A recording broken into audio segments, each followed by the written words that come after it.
So, I didn't hate Cowboy Bebop.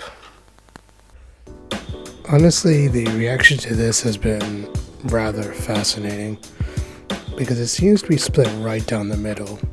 Some people seem to love Netflix's Cowboy Bebop, and then, of course, there are those that hate it. But there seems to be a big portion of the audience that's indifferent or doesn't really know what to make of it. For those who don't know, Cowboy Bebop is an anime that premiered in 1998 that's always had this cult following over the years, and for good reason.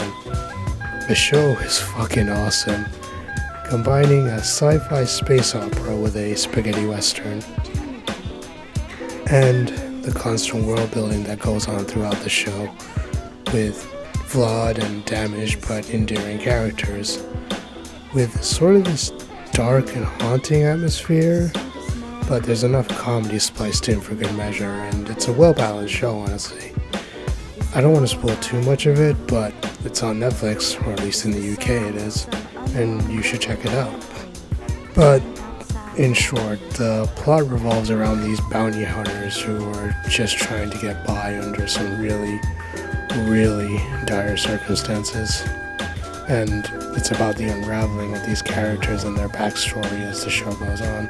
And, I mean, adapting any property, especially one as beloved as Cowboy Bebop, was always going to present its own challenges and was always going to be a tall order. And particularly with anime or video game adaptations, due to the medium being so expensive. Usually you're presented with two options. Either you try and adapt the source material as much as possible, or you adapt the source material while also trying to make something new of it. I guess kind of like Game of Thrones in a way. And again, this is usually done to fit the medium. And then there's Netflix's Cowboy Bebop, which tries to do both.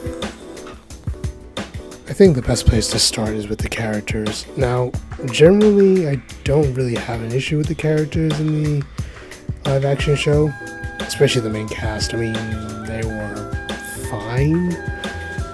For the most part, they seem to match their anime counterparts, in the case of Spike Spiegel and Jet Black, who lean in just enough, but the actors do what they can to put their own spin on the character to, I guess, fit Netflix's branding, and also just to feel a little bit more human.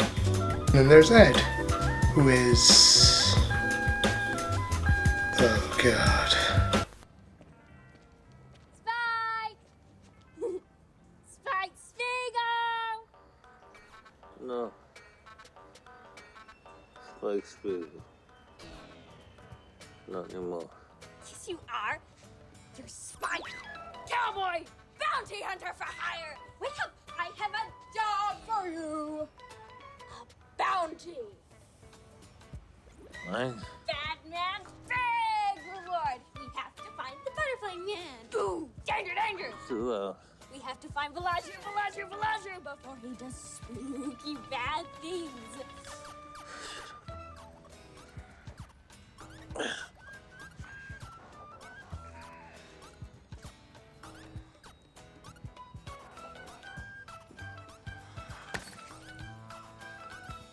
Spike!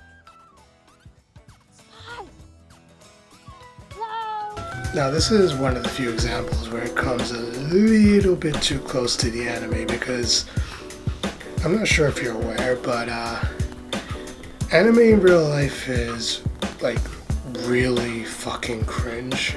Like, I'm pretty sure you've seen like videos, or if you ever been to like a maid cafe where it's basically anime characters that come to life, and it's just kinda, yeah. And then there's Vicious and Julia, which is, oh god.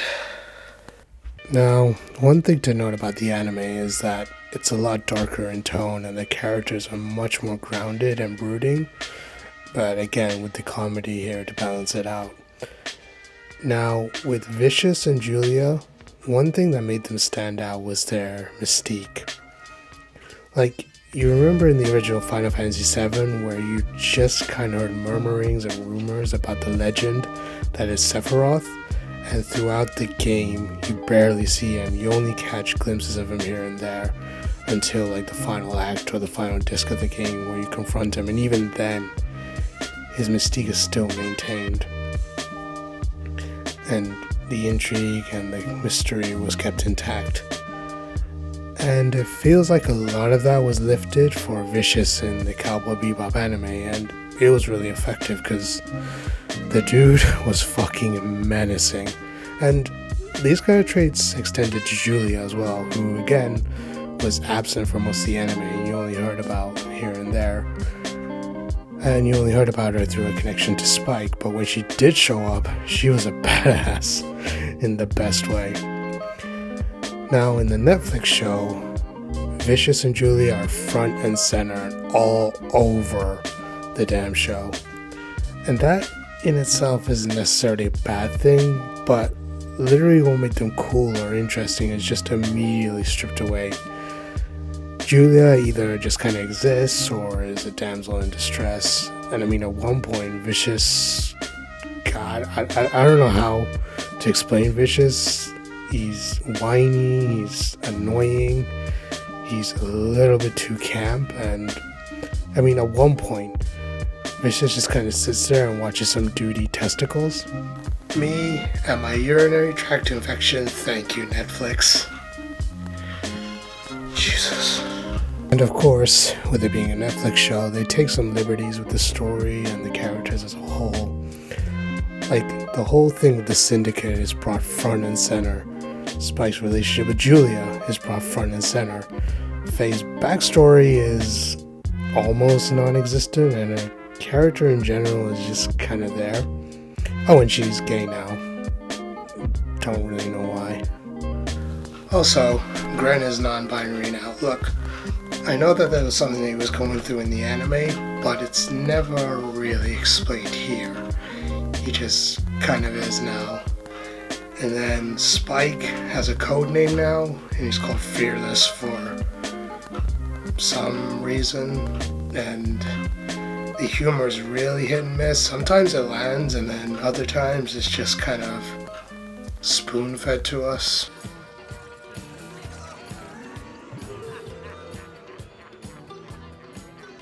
He's in for a surprise. The point that I'm trying to make with this video is that Netflix's Cowboy Bebop wasn't for you, as in, it wasn't made for fans of the anime, or at least not entirely.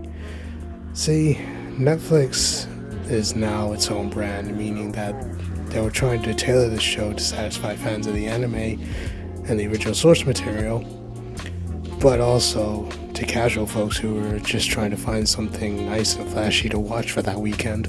And hey, it's not all bad. I mean, I enjoyed the show for the most part for what it was, and in the second season it looks like they're going to be veering off and doing their own thing in the same sort of way that Game of Thrones kind of veered away a little bit from the source material to kind of make a more interesting and compelling TV show up until that final season. And, you know, I'm really interested to see where it goes. You know, I want to see where these characters go next. I'm really interested to see how the relationships develop, and it got cancelled.